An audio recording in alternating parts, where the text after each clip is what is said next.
Like a lot of like that's how they shot a lot of the Mandalorian. There's a lot of shots. They're not a lot, but there's some shots in the Batman that are like that. Hit the button too if you want to see. And it's just basically the next evolution of a green screen. Yes, It's like a live green screen. I got you. It's just the evolution of a green screen, and there's ways. There's a lot of shit that you have to learn how to work with it because it's not as simple as just put a cool background up and shoot something. There's like a science to it, like making sure that your camera settings fit and that you're. Yeah, like what kind of K is that? Is it like 12K? Like what? Well, for the format of the video, university money it's right all the way there, around. bro. Like, for the wall, best case scenario is highest resolution possible. So I don't think I've seen anyone try to put 8K on there yet. But the highest I've seen is 4K, and it looks great. So that's where it came from. It started off as being a specialist, like, hey man, just be in the lab, make sure everybody get their equipment. To now being a librarian, we're the people in there that's actually got enough time to actually tap in and see how we can push the limits with these stuff. So the virtual wall, and that's where the movie is coming into play. Okay, and you guys said you graduated in 20, so it's been. I graduated in 20. Okay. I graduated in 22. Okay. So and then you've been there for a few years now, working at the Mascom. I actually started working there in 2022. So I started working there in my senior semester, or my fall of my senior semester in fall of 2021. Like my first day was like September 30th, some shit like that. But I've been that was when I first started, and then I graduated that spring. And then they just kept me on since then. Yes. Why did they do that? Because we were good at it. I mean, partially that, but also because like they need us, and like what we do down there can't be replicated really. Whenever the camera roll, I can say it. There's a lot of people on that. There's a lot of people on that campus that would have not graduated if it wasn't because of me and him. Damn. Say that again. No, I'll say it one better.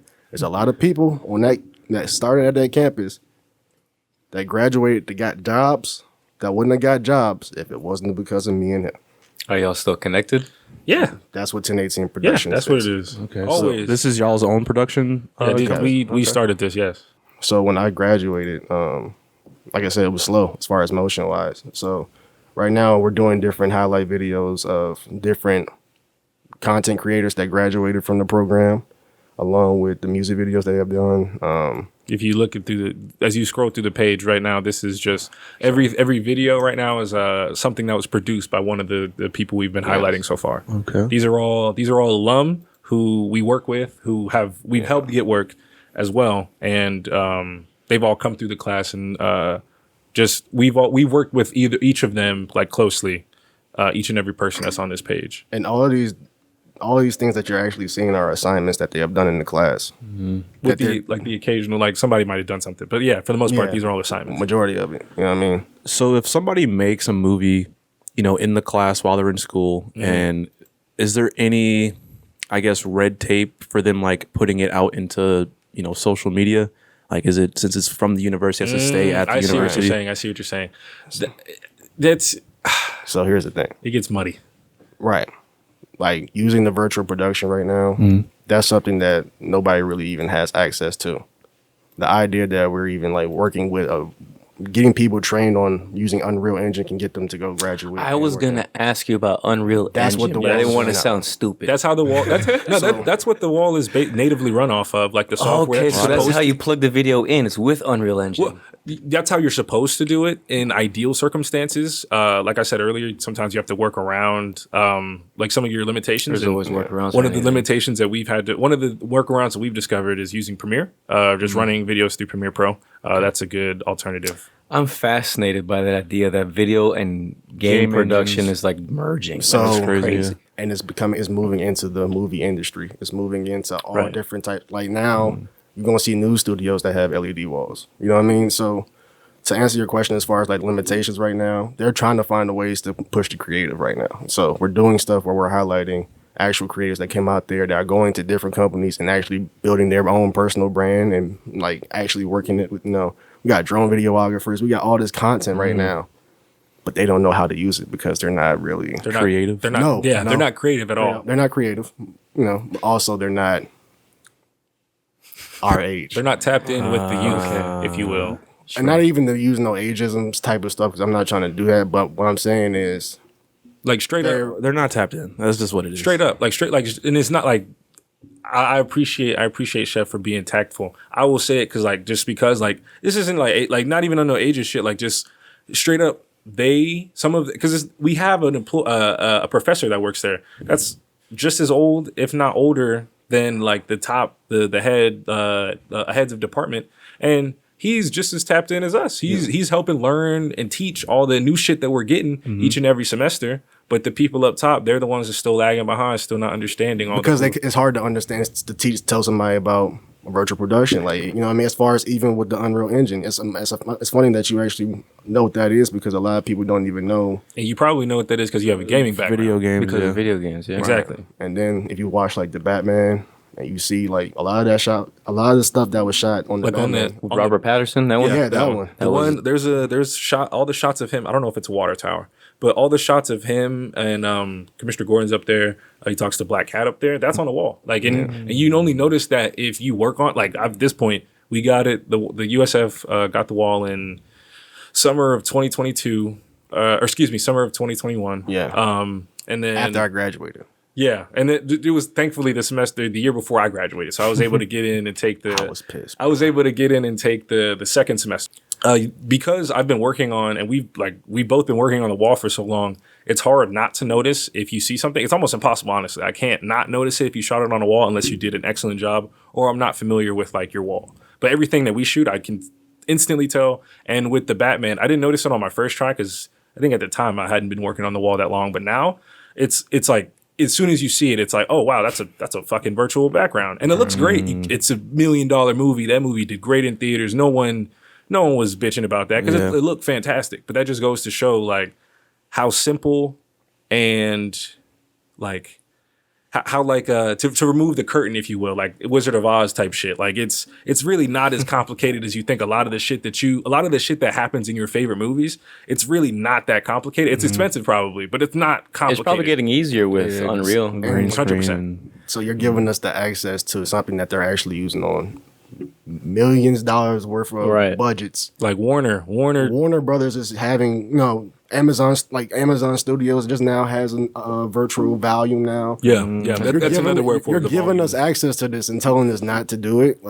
So like on the Hollywood scale, I'm sure their wall is like double the size of yours. And for sure. A lot of camera tricks, angles, and shit like that. You have to, and that's what leading up to that. Like, since you guys are in the production world, like, is it easy for you to watch movies instead of enjoying the movie instead of being like, oh, they should have done this, oh, they should have cut that there, oh, they should have moved the camera this way, oh, that lighting is not as good as it should be. All the time. It's like when I first got just a little into my background, I didn't get into this side of, I guess, my life and career until,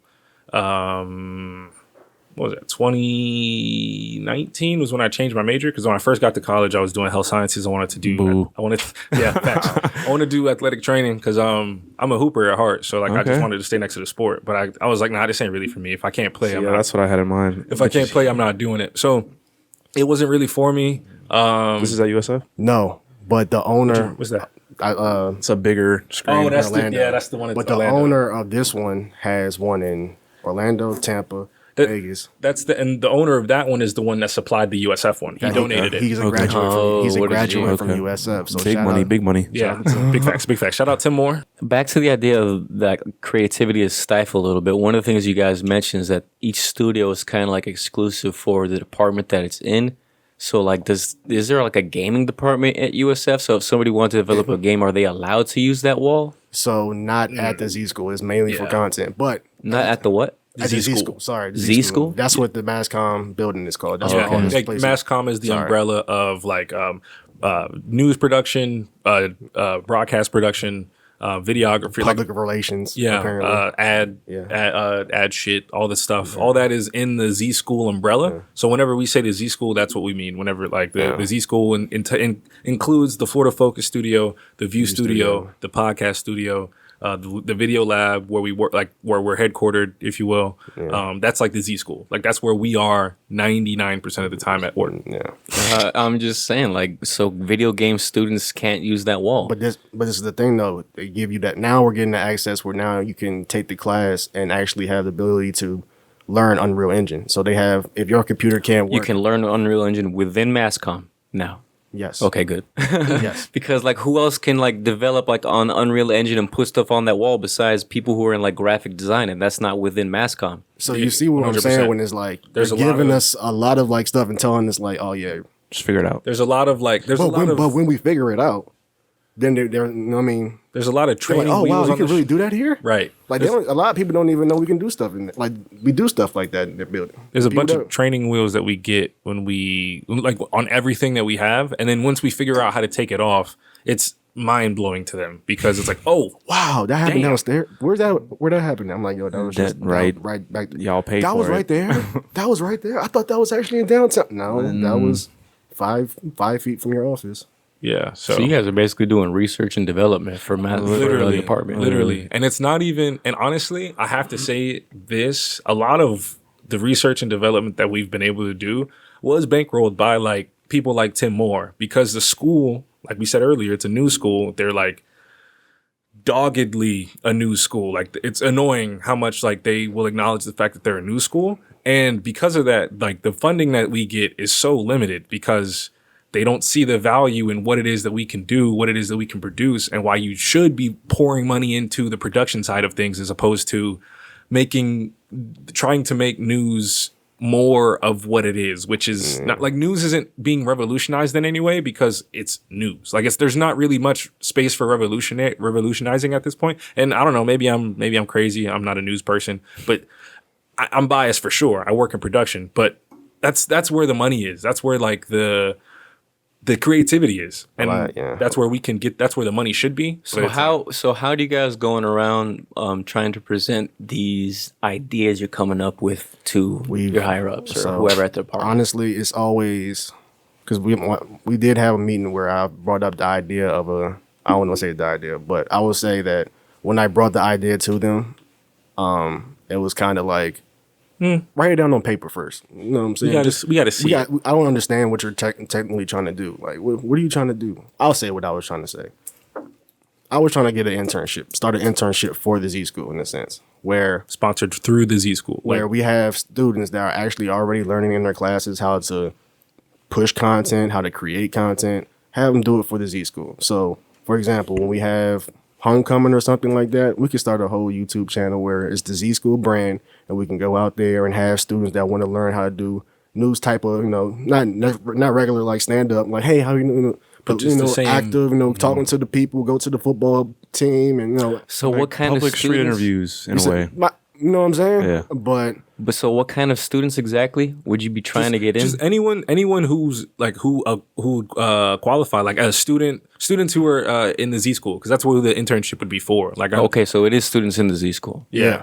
I You're mean, trying to but it get can- them but to you- do something specific. but meaning like build the brand. So like I don't want to. It's hard not to like it's hard to be vague about it without like getting shitting on them because I'll give you another example, right? A regular company right now, if they have a social media team, they will have, how many people do you think they will have on their social media team? Maybe guess it depends 3, how big. 5? Yeah. It would be 3 to 5, but it usually just depends on how big of a company you are. But Right. you need at least a few people running it. Yeah. It shouldn't just be one person that. But even just on a small business, even a just small on a small business, you might have like I've been companies that have like I want to companies that might have a sales team where they have actual people that know how to do production, where they outsource to a production company where they'll have like if they need the commercial get done or something like that.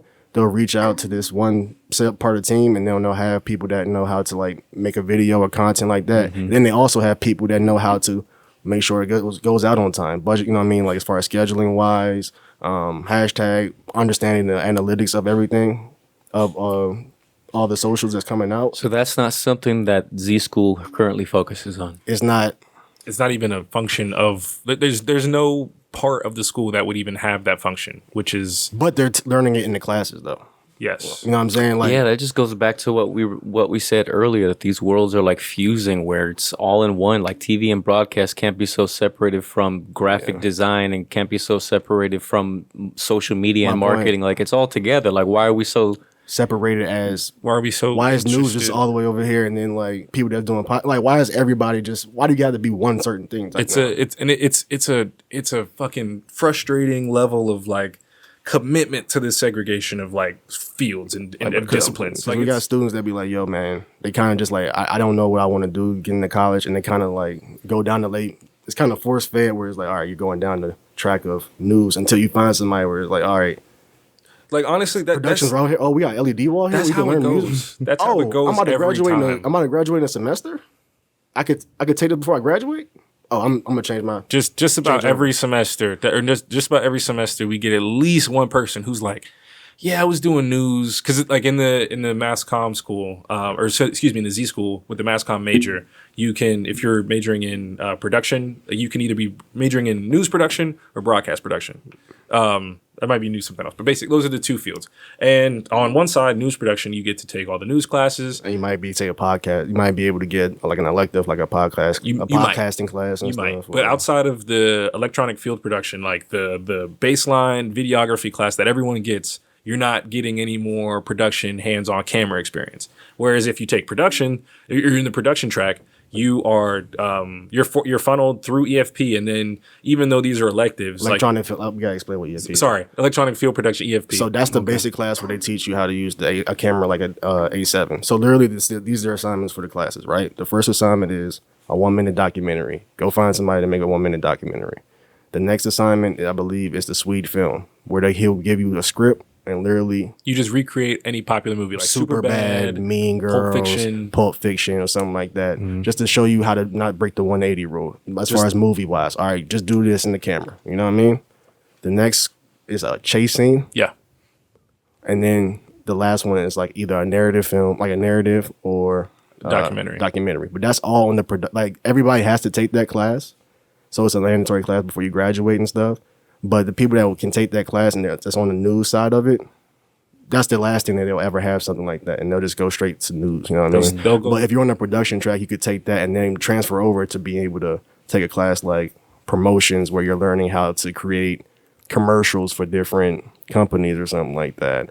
Or fight scene. Like, that professor knows, he's adapted to kind of the times in a sense, so he understands where the market is going.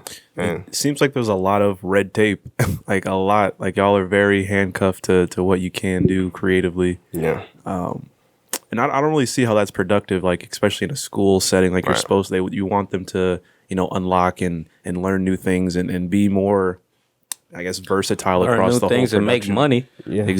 And make money too. Yeah. Let's not play around. Yeah, that's really the thing. And that's honestly, that's one of the biggest hurdles for people coming out of school, because even though like nothing is as slow as it was in 2020. Like a lot of like students every year every semester they graduate, they come back like, damn, it's hard to get in work out here. Yeah. And it is. And a lot of it is because of the barrier of entry. You gotta have experience. You gotta have this. You gotta have that. Well, motherfucker, I just graduated. Like I just got my degree. What was the point of that? I thought that was to give me the experience. So because there's that additional barrier of entry. Shit like in creating the internship would have given students an opportunity to get more real life professional experience that working at a Z school as opposed to going outside and doing your own shit, or telling them they'll find another internship where they basically just treat them like trash and stuff. And go get my coffees. It would just keep them in, exactly. Just keep them in house. The people who were like, if it's a Z school run internship, it's all people that know what the internship to do market is, and we know what it is. We know what you need. We know what it is that you're looking for here, and we're gonna make sure that you get what it is that you're looking for. And it's an internship, so it's not like they have to put you on a payroll or anything. You're just but they want to do it for free. A lot of these students want to do this stuff for free. They would beg for it for the reason for the experience. Yeah. Credits, experience, you need the experience, and you just need I think that is honestly like unmistakably like valuable, and that's like one of the things that made me as confident as I am as like in the things that I do production wise, because like I did an internship where I worked on sports production, and I still work on sports production now, like live sports production. USF, that was like the internship, and now internship has grown, but because like once you hit a certain threshold there, you can become an employee for the company. But anyway, I've worked a lot of live sports productions, and nothing teaches you like live production. Like nothing can give you real life experience like being the replay operator for a baseball game, and first out of the game, the umpires want to see if it was they want to check the double play. They want to check see if it was a double play. And you as a person are sitting at controls trying to make sure that you don't fuck up, trying to make sure that you're doing everything that you on live TV, by the way. Yeah, you're live. Like you can't fuck up because if you fuck up, people see it. Like you it's sitting on the TV. You see it, and you if you fuck up, you getting at least 2 people in your ear lighting your ass up. What the fuck is going on in replay? And that's one of those things that you can't replicate that type of experience. Yeah. But when you get it, it's invaluable. And if you don't do if you're kind of green at school with that, and you fuck up and we graduate and then you go to a company and they're screaming at you like that, what the fuck are you doing? Like you don't know what the fuck you're doing. Not everybody can handle that. A lot of the kids were shut down, bro. Yeah. Well, I didn't go to school for this, and over the several years, I've looked, back and forth at seeing what the offerings are at USF, and I've kind of noticed that there's nothing that quite fits exactly, or doesn't seem to offer exactly what I would want to learn and do, and I'm really glad that you guys are tackling that issue over there, and I hope you the best luck with that.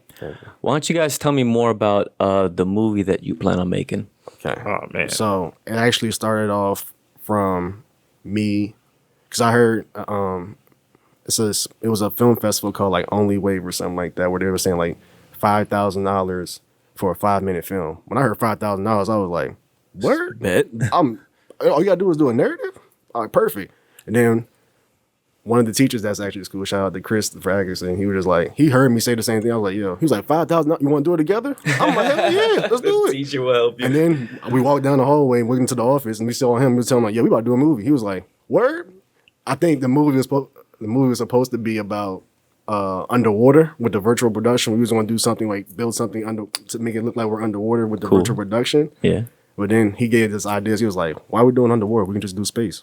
Oh, space is better. And honestly, underwater, the main reason why I said it, underwater is harder. Same movements. Yeah. Underwater is a lot harder. But yeah, for sure, space is. So a lot happened during that time. Long story short, we didn't end up entering into that festival. We was like, yo, it was kind of rushed.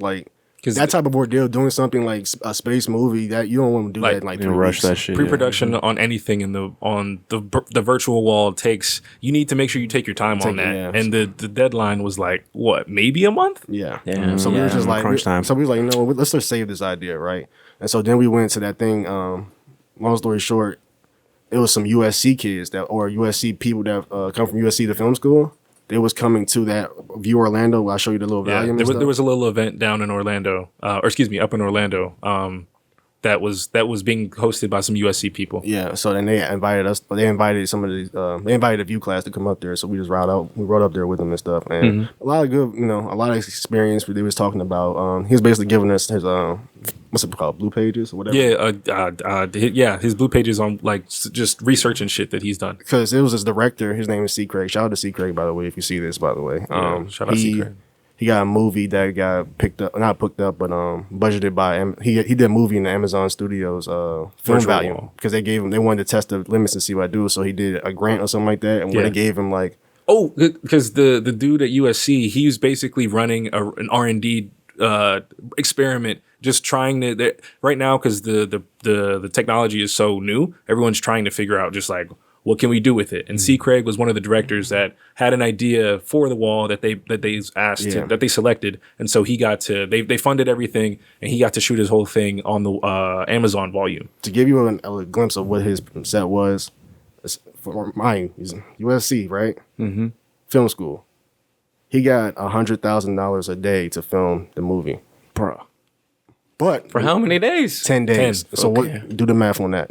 You're working Out of school. 18 hours a day. Out of school, though, by the way. Oh, during school hours that you couldn't work over that school. was grant money, meaning a school saw the vision and was like, yo. The school saw what he was doing and was like, we will give you the money, because it's not like you don't he had to pitch the idea to Sony, and Did you pitch it? And Amazon got it. yeah. And Okay. For the grant, it's not like he was for grants you don't have to work per hour. Yeah. It's just we see what it is you're trying to do. This money goes to Experiment, the yeah. vision. Okay. So that's who this guy was. You guys were there at this event. Did you meet him? Yeah, we met him. Yeah, So we got a I'm chance. getting to that point, right? So literally, not to get confused. I think it's getting. I don't want to say where it's getting picked up at now, but it was he shot it in the Amazon volume, right? So we met him at the thing, and like literally, after we watched this whole thing, he basically did a blue pages where he just showed like, all right, we had people working from whatever country in Europe about what to do the graphics for the Unreal Engine. They had different production companies to do Unreal graphics in their movie, right? And so like after the whole conversation and stuff, we all chopping around, and then Tim Moore and C. Craig come around and he's just like, yo, so what do y'all got? We doing? What y'all doing? What y'all working on right now? And then he killed it, bro. Just went the fuck off. He was just like, well, we're actually working on the movie about blah, blah, blah, blah. The movie idea that we already had. We had just like finished. Because how long before, like, when did we have that day where we was chilling over there? We were just chilling in the crib, just talking like, yo, all right, what's this do? All right, how we going to do it? We was literally just spitballing. Not even writing this shit down. We were just spitballing the idea, which I was fucking surprised because I'm like, how the fuck did he remember everything that we were saying like fucking 3 weeks ago? And he was just giving that like. It's a good idea. He ran the whole shit. And then literally as like, I didn't say shit. So like as he was like, well, actually we're running this movie, blah, blah, blah, blah. You could just see their faces like, really?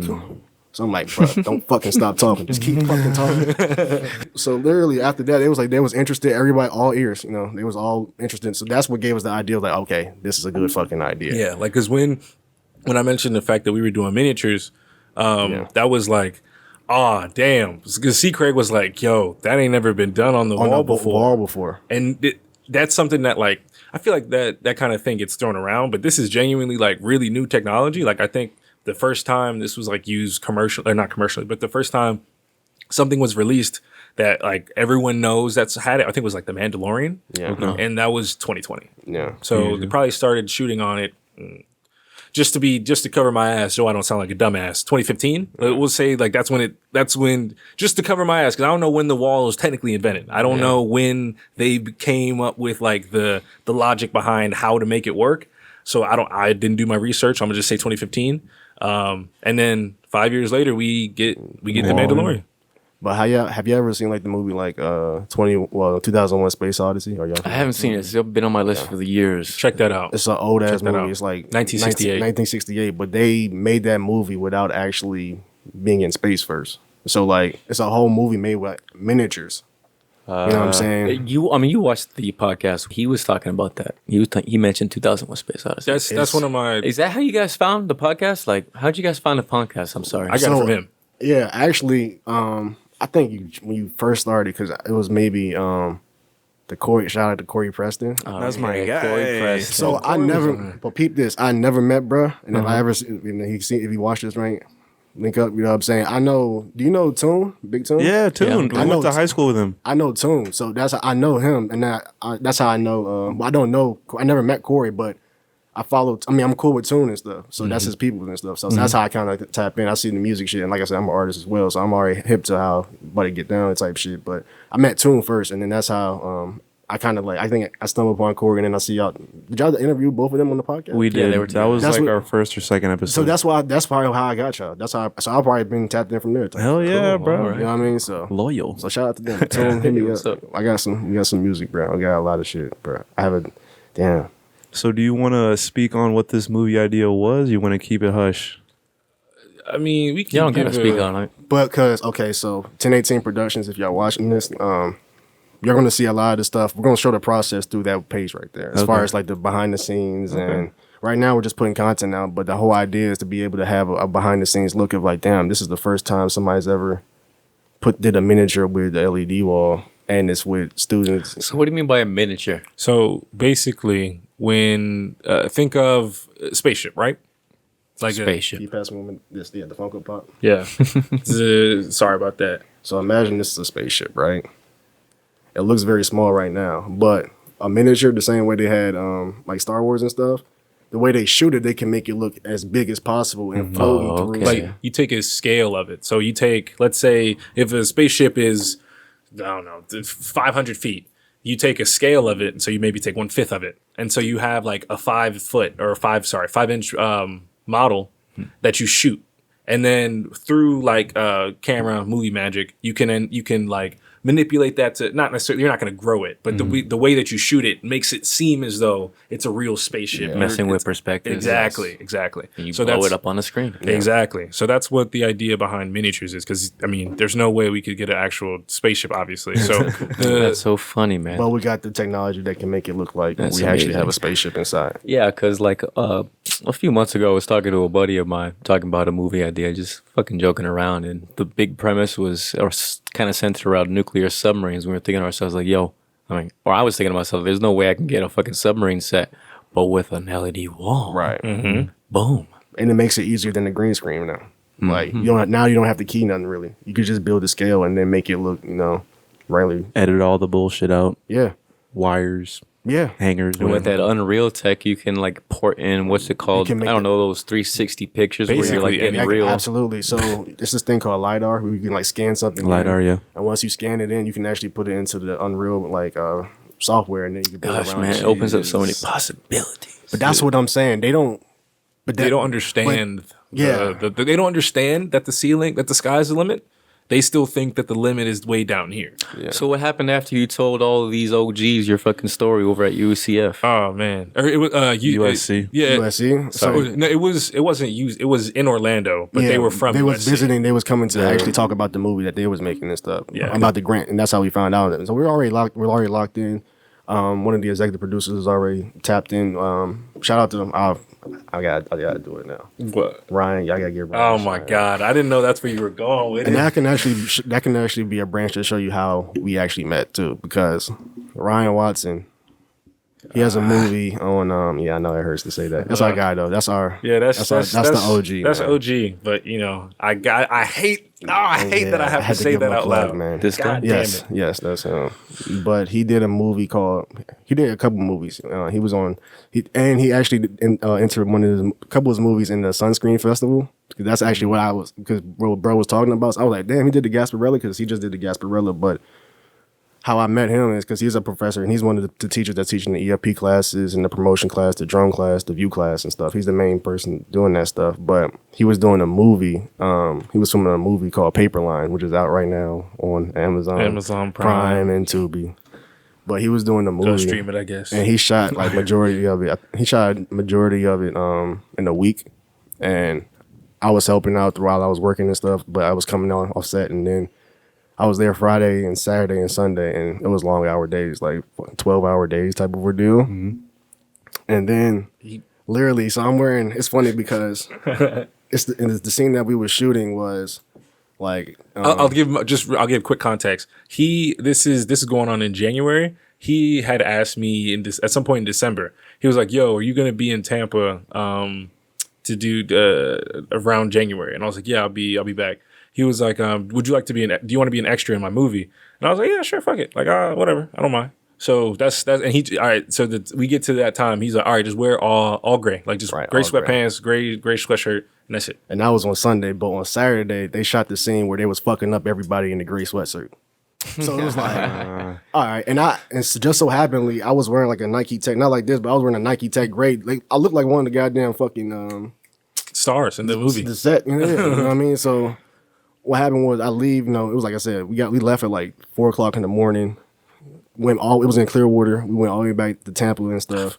And then literally we had to come back to set on 4:00. So I'm leaving out the crib at like 3:00, and he's just like, I was sweating the entire day before. I took a shower, threw my clothes in the laundry basket, and then literally 3:00, like an hour before I was supposed to be on set, he was like, "Hey, can you wear the same thing? I need you to be an extra."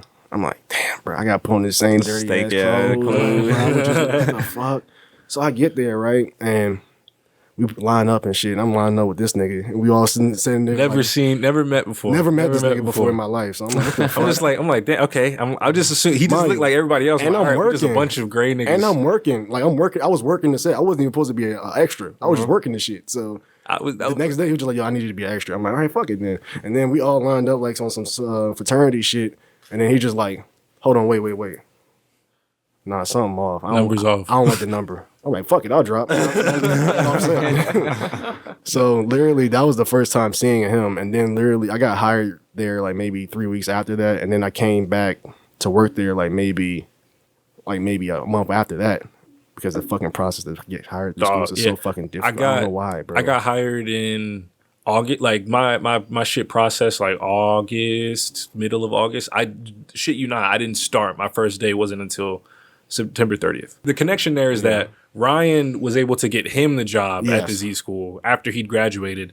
I was still a student at the school at the time, so I was still taking classes with Ryan. And on top of that, I was a student employee. Now, no longer student employee, but that was how. And then the connection was Ryan, because Ryan was the one that got him into the school. Right. And then Ryan told me that he was going to be starting there. He was like, yeah, Christian's starting. Y'all be cool. And they kept telling me, like, yo, you're going to love Ty, bro. You're going to love him. I'm like, who the fuck is Ty? Like, all right, bro. Like, why you keep telling me this shit? And then literally we walk in the office. I'm like, oh, shit, I know him. I know him. He's at the set. Yeah. And I was like... Because Ryan was like, they got Christian. Because everybody was talking about like, oh, we got some people we're interviewing. Then they kept throwing out the name Christian, and I was like, who is that? Like, I don't know who Christian's my real name, by the way. You say that to Chefwithdaleft too. Sorry about that. It's all good. Yeah, Fuck I figured. It's all good. But they kept saying his name, and I was like, who the fuck?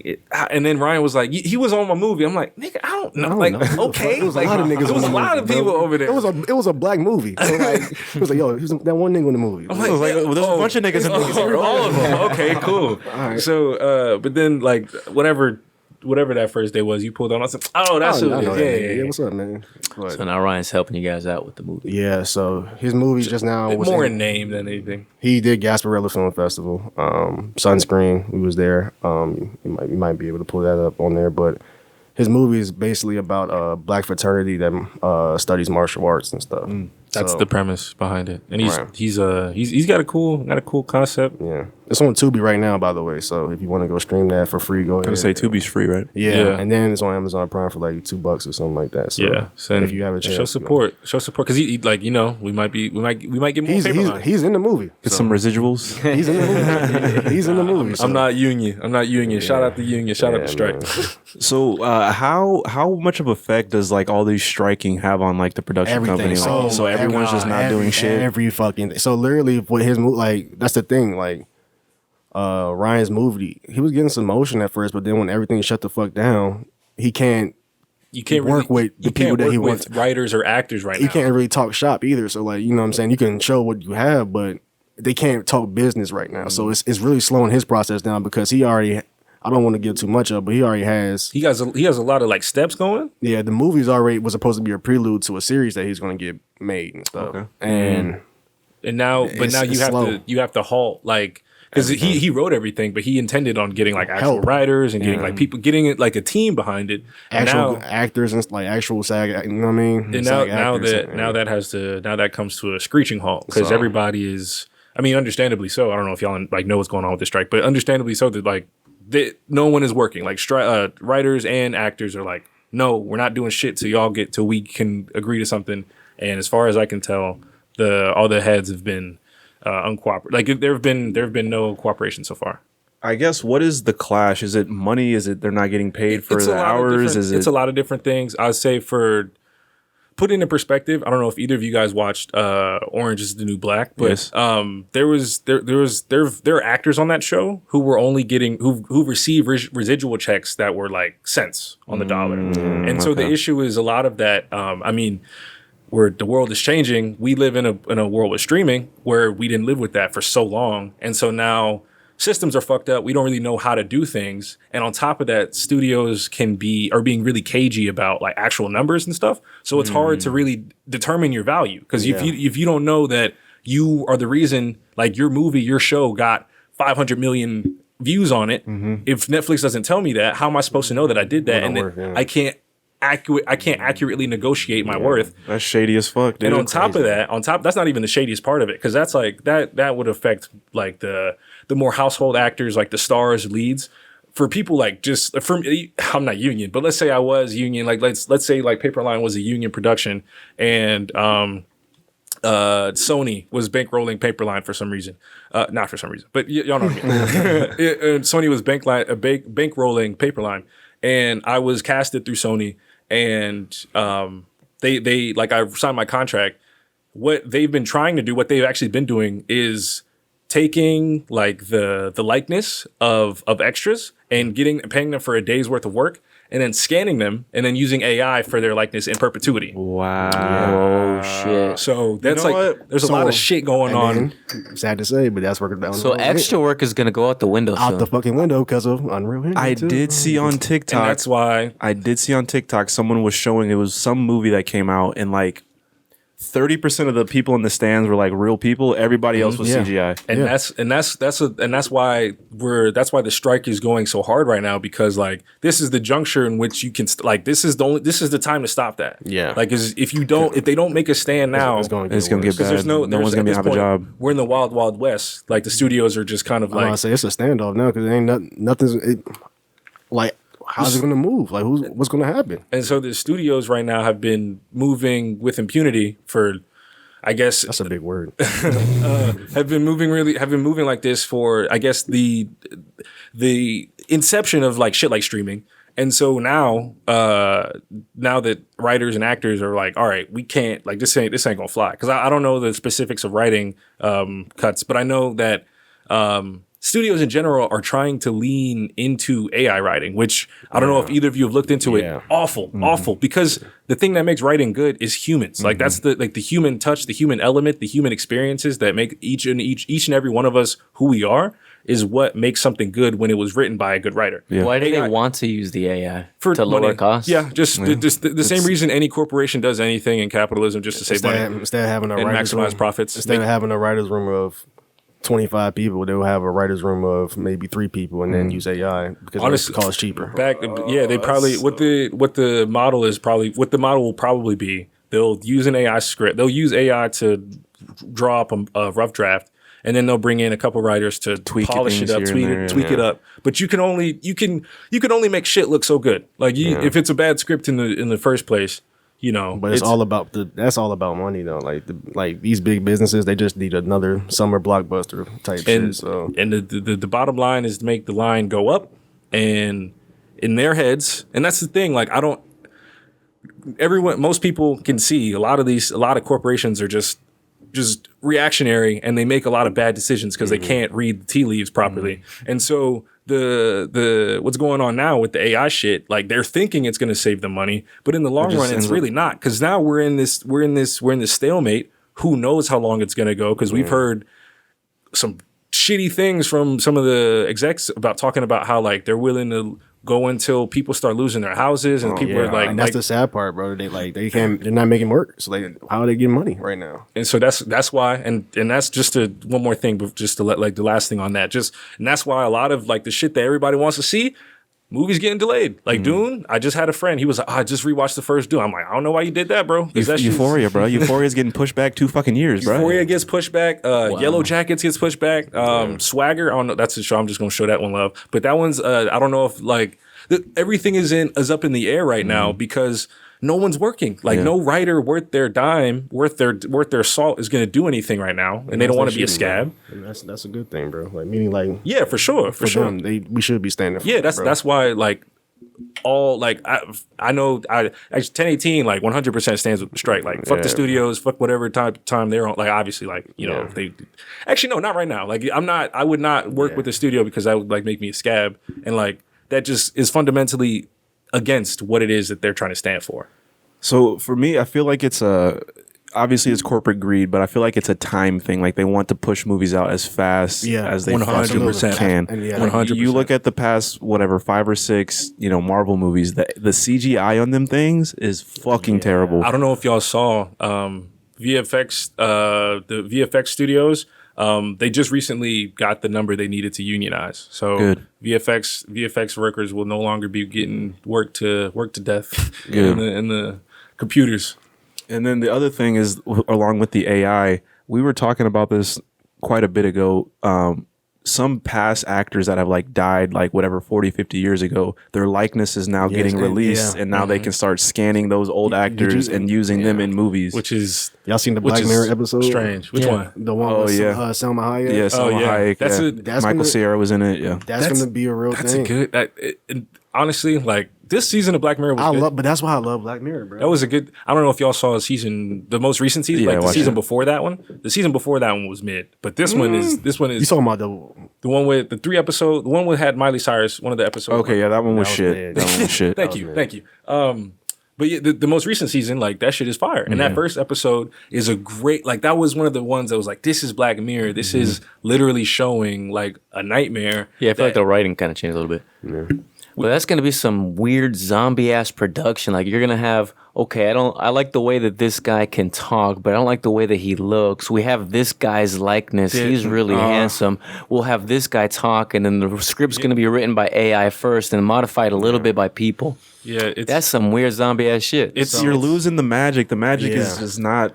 You can do in Photoshop now where like they have this thing. I don't know what the actual meter is, but you can Photoshop somebody's face where like, let's say I'm frowning right now, but it's a tool on Photoshop where you can just crop their face out with their beard and everything and make it look like they're smiling with their eyebrow. Like you change facial Wrinkles in your expression. face and shit. No, like actual expressions. Like if I'm mad right now, they can change it to me smiling like easily. You know what I mean? Right. That's already on Photoshop, and we have access to that. You know what I'm saying? But imagine what they have access as far as like changing people's likeness and stuff. You know what I mean? Shit is crazy. So yeah, very, very hopeful that the strikes can get a rein, bring a rein to some of the bring the reins in on some of the AI stuff that studios are trying to pull. Because there's a lot of cool stuff that you could do, like production wise, with AI. Like building some shit in Unreal with AI is probably fucking great. Environments. But there's a lot of things right now that like studios are trying to do because they're trying to save money, but they're not doing the things that AI should be used for. They're abusing it. So hopefully, they need to rework their compensation structure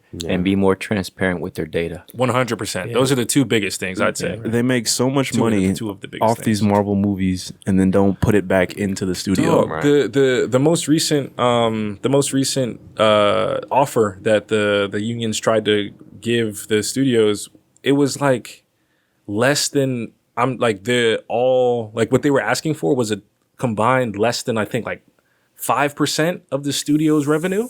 What the yearly revenue? fuck? And you like see Bob Iger, Disney CEO, had the nerve to say like these people are unreasonable. Like I don't understand. Like it's been reported he's personally offended Pressing this shit. by the fact that they're like asking for money. I'm like, it's bizarre. So the union wants 5% of the. Well, not necessarily like that's like I'm not saying like that's what they asked for. I'm just saying like all the things that they asked for in their offer combined to less than 5% of what the studio would make in a year. Like revenue. Right. Yeah, Bob Iger's bringing home. Most of these studio heads are bringing home tens of millions of dollars every year to do God knows what.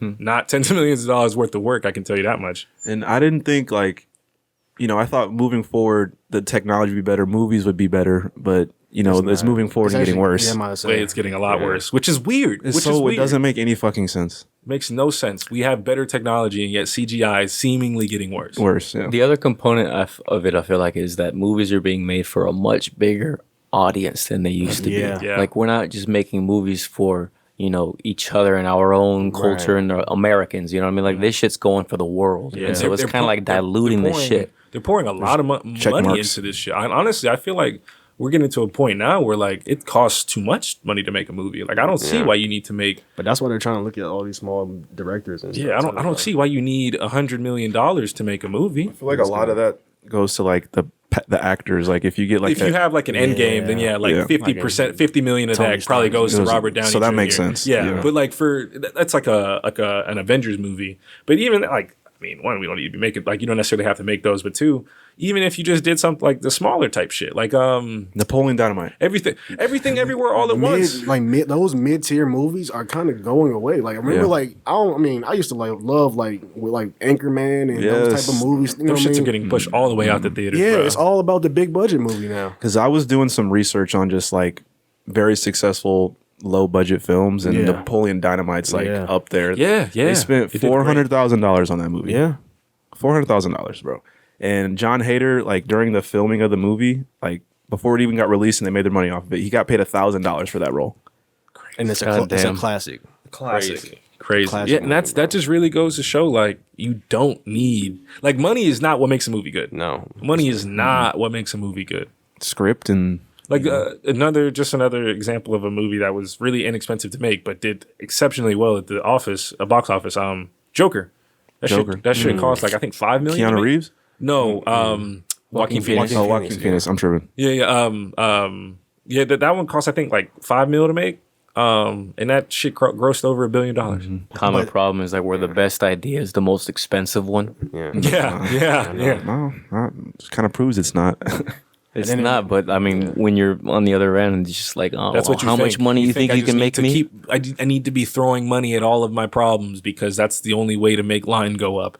Instead of realizing that no, what makes line go up is by making things that people want to see, and the way you do that is by paying people that make the shit that people want to see. Mm-hmm. Like I think part of it goes back to the thing I said where like the market's opening up. You got literally billions of people being connected from the third world, getting Netflix for the first time and Hulu and Amazon for the first time, and they ain't seen all the blockbusters that we've already seen and getting used to, and all those themes and topics that we've already gotten used to, and now they're seeing that shit for the first time.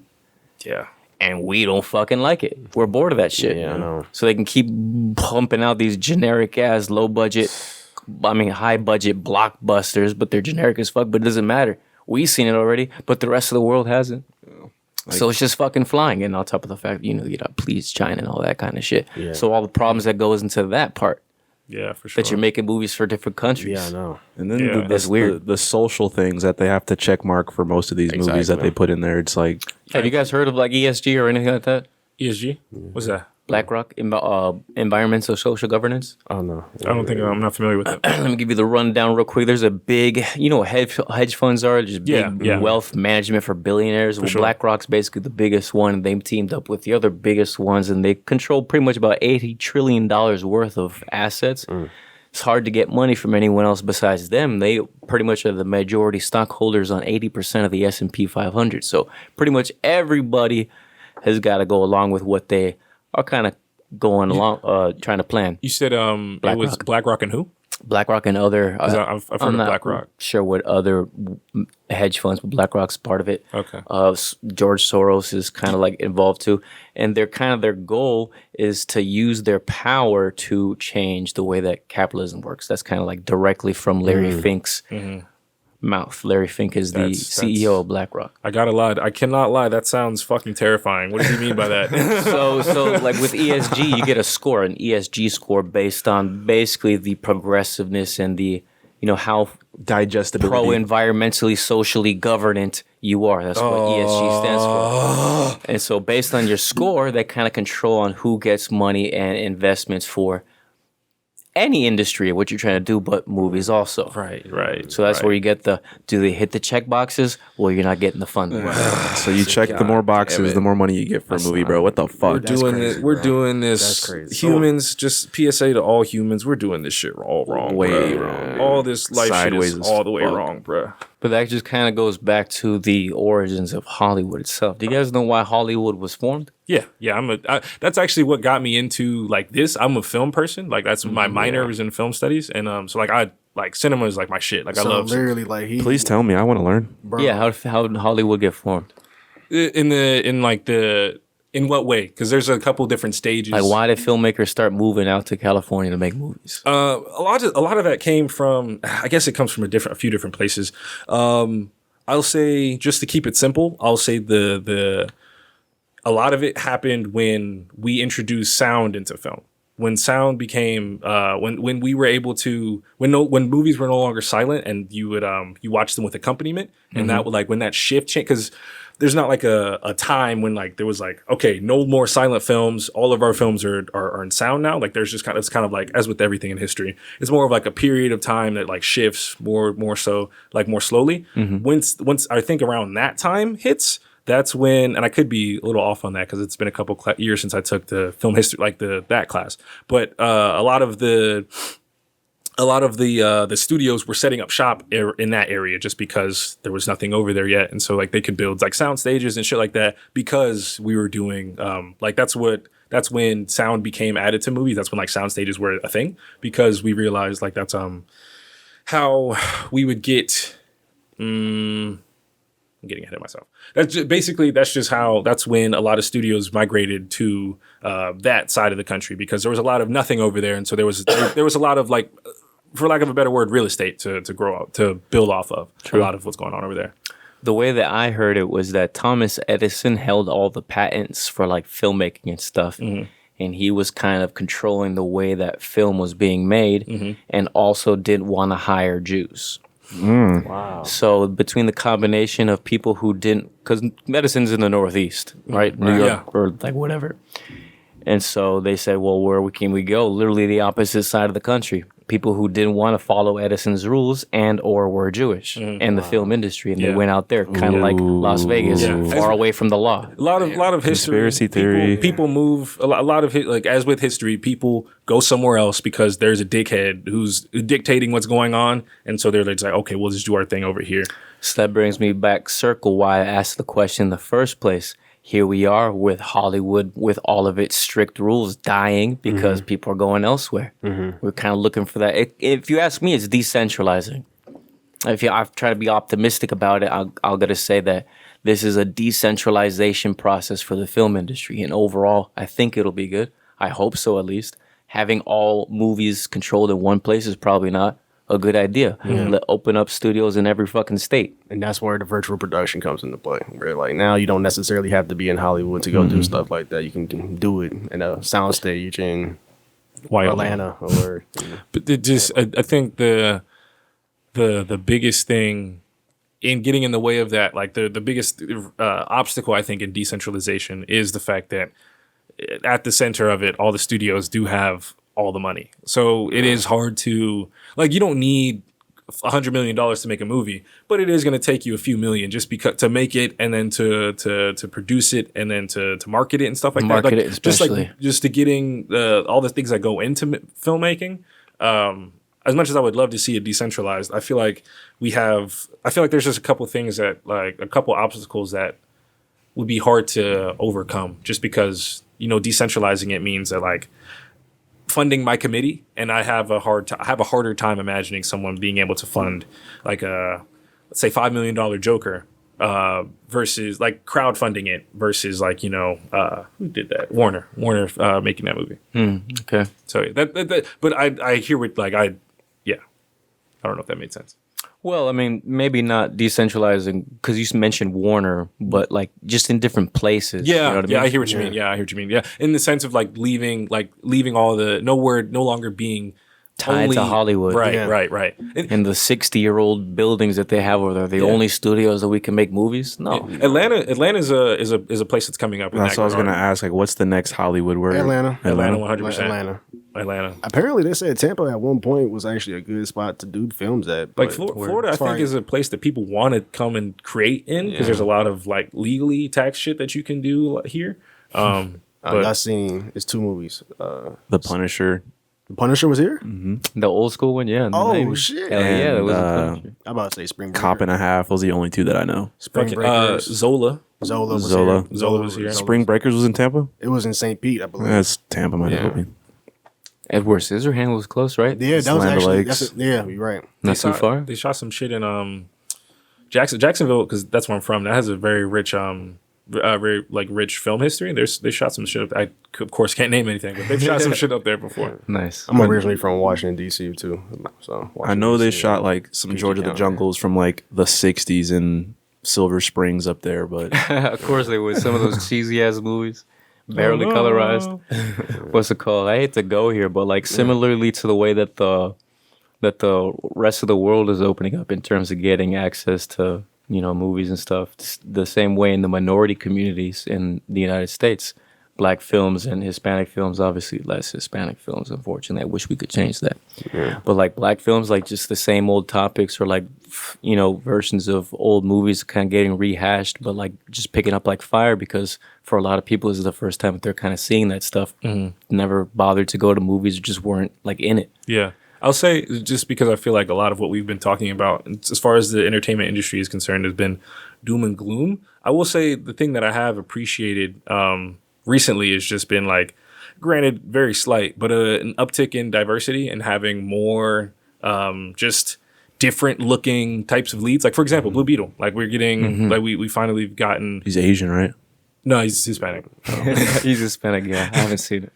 Yeah, I haven't seen it. And granted, I don't know if I'm going to see it because as much as I love movies, I don't care. It's to watch. grossing. It's grossing really well. That's good. That's honestly the thing that I always care about. Like movies. But it almost seems like a kind of like a last minute, like it's too late. Kind of like, oh, these movies are fading away. Yeah. Let's see if the Hispanic audience will still go out and see it for the one Hispanic guy that will get them. DC still swinging, bro. They It still kind of swinging. seems like a cheap move. If you ask me. What y'all think James Gunn is going to do with the next, like, as far as, well, are y'all familiar with what? DC? Yeah. Not really. What's he gonna do? They got like a new. Isn't he taking up for doing like Yeah, the he's Superman he's stuff? basically, for lack of a better word, the way Marvel Studios has like Kevin Feige like calling the shots and like determining like where the story's going. As far as I know, James Gunn and like he has a partner, I forgot his name, but the two of them will be like handling that side of things. And so like they like that this was announced like over the past few months, and like recently they just announced like all the shit that they're going to be doing like release wise, and I'm sure all that is being halted right now because strike shit. But Right, I just thought about that. yeah, Superman. I think one of the things that's on the docket is a Superman movie, like the James Gunn is going to be directing. But there's a lot of different shit. Like they just have detailed the vision for DC going forward. We're reforming DC again. Number one move. What do we do? Do Superman again. Yeah, I know. So pardon my ignorance. Can we start somewhere else? That's If what you I'm want saying. if you want a different result, start somewhere else. Jeez, you do the same thing you always done, you get the same results. Did y'all fuck with the last Suicide? The last. I haven't Suicide? seen him, bro. I'm so I tapped liked out of it. DC. I liked Last it. Suicide I liked Squad? it. He did last- that one. I liked it. I was gonna ask like what other work has James Gunn Guardians done? of the Galaxy. and all the Guardians movies. Okay, so I like the Guardians. So he's good So at. they poached him out of Marvel. basically. Yeah, well, and got- that actually, that was got fucked up. DC got him during that weird period of time where Twitter. he was fired. James Gunn was fired because Marvel? Yeah, because somebody went and dug up some old like 10-year-old tweets. tweet. Oh, God. There you go. Tweets. And that lowered his ESG ratings, and they The had to tweets. fire him. But He that's, got when, fired. but that's when he went over to DC, and he was now he got a little bit more freedom over DC because now he can curse. It's not Disney no more, so he can curse and do. And that's Right. how he did the Suicide Squad. And I then- actually fuck with the I last like- Suicide Oh, Squad. That was. I All think right. that might be the favorite. One of my favorite DC movies. That's definitely one of the best ones It's to come the best out one, yeah. recently. and It's the best one. he's taking over that franchise. I guess the franchise. I'll you know, say this, like just this one thing. I really appreciate and respect like his sensibilities as a filmmaker. it's not gonna work. I'm questioning whether I have questions about like what he would do with Superman, only because, and I'm sure it'll be better than what Man of Steel was because I don't like that movie. But I just feel like James Gunn, if you see what he's done, Guardians, all three Guardians movies, He wrote Suicide Squad. Not only that, I think he wrote like Scooby Doo or some shit. Yeah, he's a very comedic man. Look it up. Very very funny guy. Look that shit up. And Definitely and Superman, Scooby-Doo. not necessarily. I don't want him to be brooding, but I don't necessarily need the funny man to write Yeah. Superman. Yeah. So that's That just to me, it shows like he's gonna have a lot of different characters. There's Yeah. gonna be a lot of different merchandise because that's what he's done with those two properties. Exactly. So that's kind of the thing that's kind of the worry. And there is another property that I think more closely aligns with Suicide Squad and Guardians. So like, if he were able to show some restraint on Superman, he'd be able to get those urges out on another property. But I don't know that I've never seen. It's the hard thing with any director.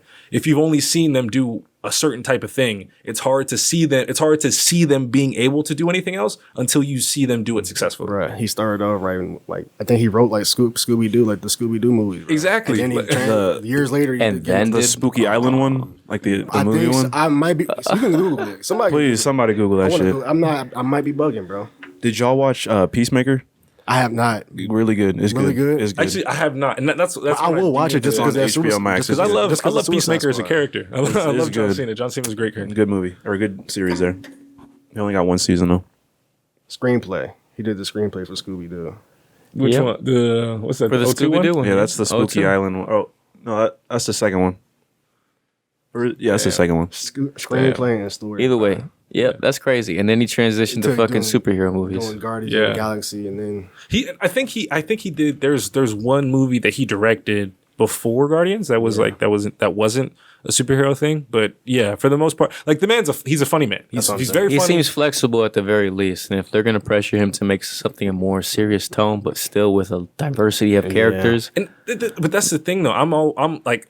I would never ever and be marketable, because that's the big thing right now is they got to be marketable. Nobody goes and buys fucking DC toys. No. You know what I mean? But you go and buy Guardians of the Galaxy toy, you go buy Suicide Squad toys. Yeah. Can they do that for DC again? Because DC used to be the king of fucking toys. This is the beginnings here. I like DC before I liked Marvel, like when I was a kid. Honestly though, I don't think they really have to worry about that though, because it's like next time the Batman comes out, they're up there again with toys. Like people love Batman, and especially the newest iteration of it. I don't think like I think like they're okay or not okay, but I think like they can coast on like shit like Batman. I don't know, man. Shelves are fucking. There's a lot of shelf space. Yeah, but how many Suicide Squad and Guardians of the Galaxy fill an entire space? How many different singular Batmans can do? And whoever the fuck the villain is? There's a Penguin movie coming out.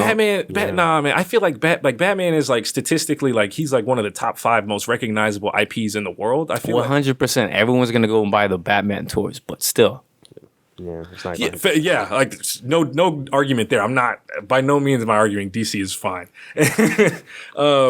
And especially, I feel like the studio, like, I'm just curious. All I can say, that's all I can really say at this point, just as far as the Superman movie is concerned, because I like the idea of there being a good Superman movie. I've yet to see a good Superman movie, so I would love to see one. I just don't know. I hope that he's the one that makes it. What was the last time they made a Superman movie? Man of Steel. 2015, Man of Steel. Oh, no, Batman versus Superman. Oh, that was 2016 then, BVS, yeah. That was technically the last like one with Superman in the title, because he was in the Justice League too. But a lot of shit has changed, man. Terrible. A lot of shit has changed. Did you watch the Justice League?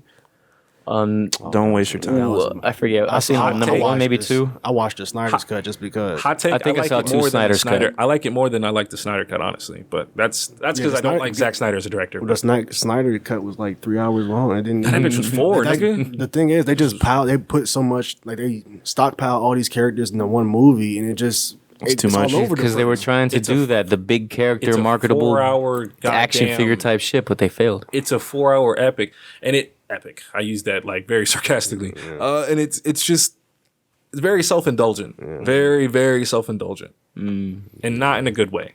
And just like being like, oh, we're not Marvel, kind of self-indulgent type stuff. Oh yeah, like that's kind of the sense that I get watching a lot of Zack Snyder like superhero content. Is just like edgy. You saw The Watchmen? Edgy. Have you ever seen The Watchmen, Daniel? Yeah, I hate. You didn't like The Watchmen? Well, only because I love the comic, and Zack Snyder fundamentally does not understand what Alan Moore was writing. So I've heard that from a lot of people who watch the comics. I never seen the comics. I watched the movie. I liked it. Yeah, and to the movie's credit, it looks good. Like it's not a bad movie. It's just bad by comparison to the comic, because like Alan Moore is a fantastic writer, and like the themes and shit that are present in that comic are great. I read Watchmen like at least once a year.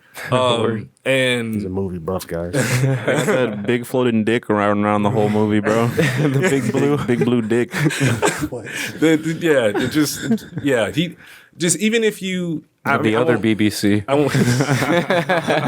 Wow. Did y'all actually did y'all watch the Watchmen HBO show? No, that actually is worth the watch. I'll say that's worth the watch, and it's not like you don't need to read the comic to understand it.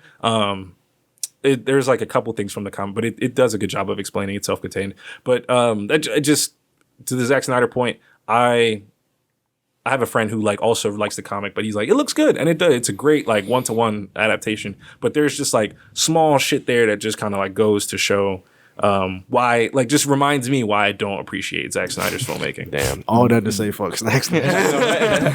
Visually, the movie's great. Yeah, from what I understand, Zack Snyder's like a great guy. Apparently, all his cast, his cast fucking loves him, and they love working with him. And I'm sure he's like a nice guy. I just don't like his movies. That's what it is. Shout out Zack Snyder. Yeah, shout out Zack Snyder. If you want to fuck with, if you got some work for me, I'd love to come out. I make Green Lantern. Oh god! Hey, come fuck with 1018. It's gonna be Green Lantern with Michael B. Jordan. Oh my god! Because there ain't nobody else, right? Exactly. God damn! I complained to him so many times about that. Michael B. Jordan's the only guy. Lead attractive black actor. Michael B. Jordan and It was. That's literally it. I mean, Jonathan Majors I'm about to say. was about to break onto the scene before he started breaking bitches' faces. I don't know how true all that stuff is, though. Yeah, that was more of a joke than anything. I don't even But know. Chadwick, R.I.P. Chadwick. I thought he was going to be the one. Chadwick. He was Right, gonna be he another could one. have. He was. Yeah. He was. Do you think?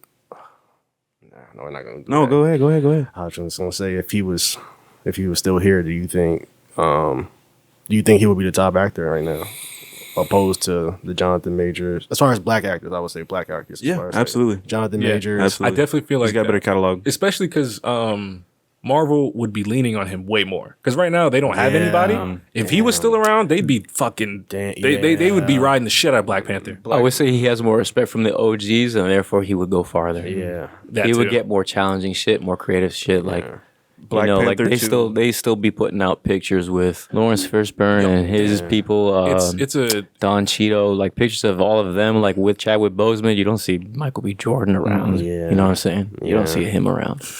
Yeah. And this motherfucker died 3 years ago, and he's still. I just feel like, man, I just realized this. I didn't say it. I never thought about this, but it's like I feel like it's such a we missed out. We never got a Jordan Peele, Chadwick Boseman collaboration. Yeah, right. Because that would have been something special. I already know it. What if Chadwick Boseman was in Nope?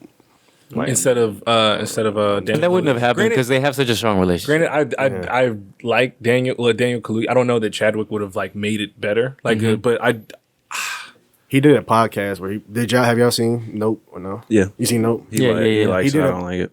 He did a podcast where he broke down Nope, and it just changed my entire perspective on it. Tell us what you took away from Nope. I mean, it's a 2-hour podcast, Yeah, but- and I podcast like that's like what that like movies is what got me into this shit. So like I started like a movie podcast. Anyway, and I haven't seen the movie in a while, but I just really appreciated like the overt like just spectacle of it and how the movie just seemed to be really trying to drive home the point of Chasing a spectacle. chasing a spectacle can do to you, and how we as people have a really bad habit of overestimating what we can do.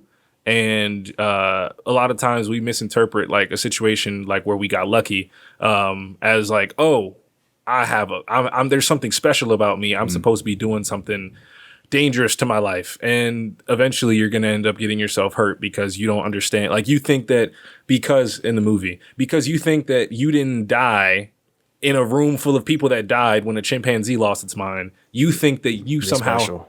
you think that you have some sort of special connection to nature. And so because of that, when an alien, something that you've never seen before that's fucking swallowing people, pause, I think. When you have an alien that's like murdering people and like abducting people for as far as you don't know what's going on. Your impulse should not be to I'm gonna try to train it. I'm gonna try to train it. I'm gonna try to capitalize on this. I'm gonna try to capitalism it. I'm gonna try to make money off this thing. Your response should be what. I'm getting the fuck away from this thing. I don't know what that is. Yeah, bro. I thought those fucking motifs were crazy. I loved it. Yeah, so there's a lot going on. You actually made me want to rewatch the movie. I haven't seen it in a long time. I think everybody in the movie was motivated by a different source. And that also makes for that's just good filmmaking. That's just good script writing when we have characters, all of them with definable, very clear motives, but on top of that, all their motives are different. Like they're all the same, but they have everyone has the same objective, like the same end goal, but the reason they want to get to that goal is a little different. That I'll always find to be really compelling, just because you can get a lot of dramatic tension and not irony, but a lot of dramatic what's the word? Runway out of that kind of thing. We kind of figured out that the monster or the alien, because at the end it pretty much is unfolding in a very fabric-like curtain, way. bro. It's a curtain, it's the More or curtain less, of Hollywood. Yeah. There's a lot of different things you can pull out of And it. another yeah. weird fucked up thing is the different like advertising blowy men, those all of the different colors. Yeah. The rainbow people. Yeah. That was kind of fucking up Hollywood. Yeah. This weird symbolism here. Yeah, TMZ, the TMZ guy. And it's actually funny that he made him like Jake The Paul or TMZ guy Logan who Paul pulls in or- a motorcycle at the end of the movie. Yeah, Jake or Logan Paul, whichever one of them said it, like commented on the movie. It's funny that he ended up like being like a real life representation of the TMZ guy, because he was basically saying, "I don't get the movie. What's going on?" And the TMZ guy is literally a representation of like Jordan Peele criticizing people who are unable to, so people who lack self-awareness like him, like I forget whichever one, Jake or Logan. I don't know. People just completely involved in the spectacle and being the spectacle. Both rather. Of course, you wouldn't get it. Unaware Of of course. themselves. Y'all excited for any new movies coming out? Not now. I saw, Not now. I saw Oppenheimer though. I saw. Oh yeah, how was it? That shit was dope as fuck. And for me, Unintended fire. it was the bomb. Bro, I heard Josh is in there from Drake and Josh. Yeah, Yeah, That's Josh Peck. crazy. Word, I missed that one. yeah. Like I say, it was 3 hours. It was a 3-hour movie, but watching, going to the ticket spot and seeing that was a 3-hour movie, I was like, damn. And not only is it a 3-hour movie, it's a 3-hour Nolan movie. So you're thinking to yourself, like, damn. A lot of dialogue. Inception. Yeah, you know what I mean? So I was like, damn, am I going to fall asleep during this? I gotta be in the right mindset to watch it. But when I watched it, it did not feel like a 3-hour movie. engaging. It didn't. It really And didn't. The pacing on it was amazing, I felt. That's something they always say. If a movie felt too long, it was bad. If it felt too short, it was good. Yeah, But it didn't feel like 3 hours. No. So it was a good And, fucking movie. It was a lot of stuff that I didn't know about Oppenheimer as far as like the relationships with. Yeah, it was cool. That's Nazis why and shit. I think Yeah. it was a really Learned love some that movie. shit. Love them. I think it might be my favorite Christopher Nolan movie now, personally. I I really can't put it over the Dark Knight. really for me. enjoyed it. Nah, Dark Knight is good. That's hard, probably one of yeah. my favorite movies of all For time. sure. I'm a history nerd, so like that was Same. But they actually made like what's it called, astrophysics. or They made quantum it physics. quantum physics. They made it digestible for me to understand the shit. So that's why I was like, oh damn. I was kind of going into like, all right, it's gonna be a bunch of science and stuff, but it kind of made it sense to me. Like, okay, that's how they made the explosion. Like and they made the science behind atomic bombs. They were like reduced it to nothing, which it works. And I guess it's a bomb. So at the end of the day, you don't need to know that much about it. We make shit happen. It goes boom. Like You don't that's gotta really- you gotta explain the magic too much. Yeah, exactly. You see it. So that's. Did y'all know that Nolan apparently detonated an actual atomic bomb for that? Really? Allegedly. The explosion that they filmed was nuclear. Because they didn't use special effects. Yeah, like that's like fire Nolan's in thing. the movie is a real explosion. So that wasn't just like some polished old footage from like an original. Oh no, that was like they shot that like day of. And I That still was don't a know how he miniature shot- nuclear bomb. I don't know. I haven't had a chance to dive into it yet because I'm going to. I need to know how he did that. damn, you sound like Oppenheimer. But it was like, as far as I know, because like Nolan is known for like doing practical effects. Like he's like married to that shit for Tenet. He himself, like of his own money, bought a 747 to crash. Holy shit! Like that motherfucker is like dedicated to filmmaking. So and like the reason why I can't like understand is because like how like logistically how do you shoot a nuclear explode? Like I just thought it was a really big explosion. I didn't know it was that a would make more explosion. sense. I don't think like it can't be nuclear. I must be misremembering the headline. Like, 'Cause, they just how blew the up a fuck do you- truckload of TNT and filmed it. Like I don't know. that would make more sense. Like it must have been like a huge explosion. But again, I don't know. I'm definitely gonna want to do some research because I don't. This shit is crazy. Probably after the theater run over, more information will come out. Yeah, when it comes out. Just ask Michael Bay. He knows. Explosion expert. Well, you see, Imagine he got consulted on it. Like, I wouldn't be surprised. Michael, how do we make a big boom? What was the last movie he put out? Fucking Transformers. was it like Pain and Gain or some shit? That was. I have no idea. I don't know. I just pulled that one out of my That's ass. a good one to look up. So we usually close out our podcast asking a question about anything you've experienced out of the normal, something that you couldn't explain that happened to you or you saw, UFO, paranormal. ghost, Well, it's anything. funny you said that. So the EFP class and stuff. For my documentary, we had some shitty ass Panasonic cameras, so it don't even look. It actually does the justice because it feels. So I was doing an internship with this one PR company down in St. Pete, and then they had somebody, a client that was at WFLA for like the news station, and then while I was there, I was seeing this guy with fucking fangs in his mouth and colorful fucking what's the shit, pupil shits. Like context? Yeah, it's Halloween every time. So I'm like, yo, like what's your deal? Like, why are they about to interview on the news? And he was just telling me that he owns like a haunted house down in St. Pete, and him and his wife writes books about stories of like haunted ghost sightings or paranormal activity in the Tampa Bay area. So I'm like, oh, word. let me get your contact. So I got his contact, right?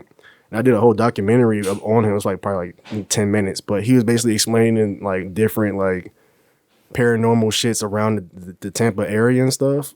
And we filmed it, you know what I'm saying? We did the interview first, and then we was going to get the B-roll afterwards. Some of the spots that I went to, I'm like, I felt shit there. Did you catch anything on camera? Like anything? Nothing on camera, but You just felt stuff. It's a trestle. It's off Nebraska, I believe. It's a trestle bridge or something like that.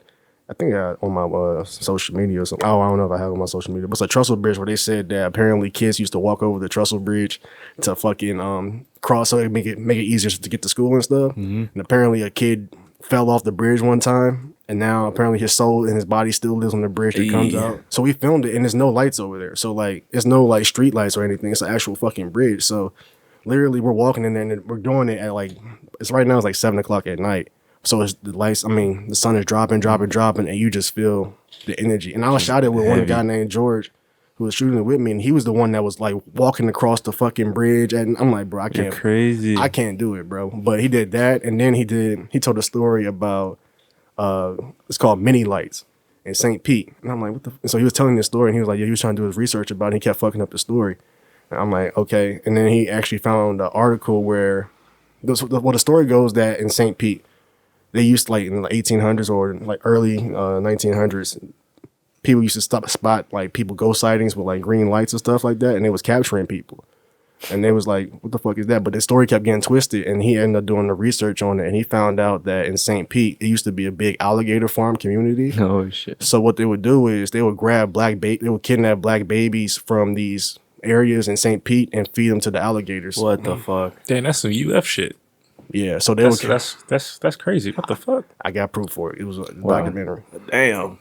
But that Feeding babies to gators, dog. God. That's how they get down up there in Gainesville. Yeah, that's some deep South shit. That's what I'm saying. But the more the story is, the stories was getting conflicted because one started off as it's just ghost out there, but then when you really do the research, they're actually taking like people getting fed. Yeah, God babies. damn. That's fucked up. I don't want to end it on dead babies and shit. But Damn. No, we still got maybe some more stories. Have you seen or felt anything? beat that motherfucker. Definitely not. Anything you couldn't explain? Nothing crazy. Like I think like every once in a while, I think everyone can like attest to like, oh, sometimes like you might have heard like voices or something. Like one time I was in like my apartment and I was like getting ready. I was like wrapping up, like turning everything off before I went to my bed, like my bedroom and shit. And I was dumping something. I was dumping some water out the window, and because that's normal. the real ones know. Dumping water out the window. He was already scared. He wanted to go in the hallway. They understand what. Anyway, so yeah, I was dumping water out the window. Closed it. Let the window down, and then I'm putting everything away, and then I heard like a little laugh, like I heard like a weird laugh, and I was like, oh fuck no, nah. And I was like, what the fuck is that? And I was like, all right, I'm just not even gonna acknowledge it. I'm just gonna keep going, put my shit down.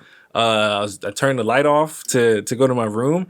And I like the laugh was louder. I was like, "Fuck that!" And I just went to my room and I closed the door. And I was like, "I guess I'm in the room." I'm not gonna acknowledge it. I'm not gonna say anything. Neighbors, roommates, nothing. Because I was home alone. I was home alone for Do the you night. have neighbors? I was home alone for the night, and it was like the laugh was too. It sounded too close. Like I have neighbors, but It sounded like it was in the house. yeah, it sounded Like it wasn't muffled, like coming through the wall or through the window. Yeah, it sounded like it was like it sounded like it was sitting behind, like on a couch, like because on the couch behind me, and I was like, This motherfucker said no and straight up heard disembodied laughing behind him. Nah. Well, come on, Some of that stuff you do chalk up to just maybe you're crazy. Like, it's just, so I get it. I was just like, nah. Like, and honestly, for my sake, I'd rather be crazy than got somebody like some demon in my crib. Little girl laughing at your ass like, Bro. Oh, you don't even know how I'm finna fuck you up, nigga. Oh shit. Crazy. Hell no. Wow. Well, all right, guys. This was a hell of a podcast. Love talking to you guys. appreciate Learned a y'all lot for about having how me. this shit works, at least at the university level.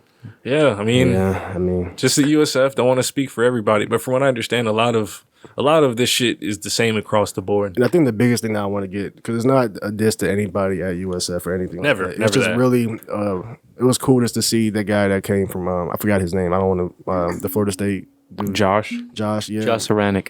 Just to see him talk about his story and talk about his truth as far as like him being kind of boxed in as a creator. Redlined. Yeah, he got fucked up. That was great. That's great. You know what I mean? But I kind of see the same as far as like the passion, as far as like being a creative and being like, damn, they're boxing me in as far as like, you know, school wise in a sense. But that's what we kind of want to come up here. And also we wanted to talk about 1018 Productions. Like I said, if y'all watch this, please follow 1018 Check out- Productions. check out Shout him out on the Yeah. that's the Give out your people. socials. On 1018 at 1018 Productions. On everything. So The number, TikTok. the word 10, number 18 Yes. Productions. They'll see it right TikTok, there. Instagram, YouTube. We're still getting YouTube. Right Your now. personal? Chefwithdaleft, my Fly Guy. artist. Oh, yeah, Soulful you go Flavors first, you just go first. the Soulful Flavors just dropped in July. Please go stream that. I got hella music. Shout out to Corey, hey, man. Corey, if you want to do Corey. something. I need to get up with Tune, bro. I've been saying that for a minute, and like, yeah, it's gonna happen. This we're gonna work some shit out. Yeah, she bro. linked up with some artists, bro. Yeah, and that's another thing too. Like I said, with 1018, we got a lot of people that are trying to get experience doing different stuff like music videos, and we're gonna try to do a lot of different content ideas. So we're really tapping in. We got an interview dropping. Shout out to Julia. We got her on the 1018 side, and she's gonna be doing interviews with different music artists around the Tampa Bay area and stuff. And we're gonna have something drop probably this week. Well, I don't know when this is coming out, but dropping out pretty soon, and you'll see. But we're trying to link up with different artists of all genres. So Yeah, got a lot of stuff. Getting a lot of stuff on the schedule. We're trying to like have as many like get just artists in there, shoot a lot of different videos, just kind of get as well as get like eyes on like the talent we have, get eyes on like the Tampa talent on the music scene as far as that's concerned. And then we're also, like I said, we're working on the movie. So we're planning on trying to have this movie finished by December, and then probably hit the festival scene. That's really that's like the goal, but that's Yeah. contingent on us finding our lead. Yeah. And with the strike going on, not that we'd be going to someone in the union, but just in general because of like the climate of everything going on right now, it's a little harder for us to find a leads, which is why if we can't find him, like obviously within enough time, it won't get done by December. But that's the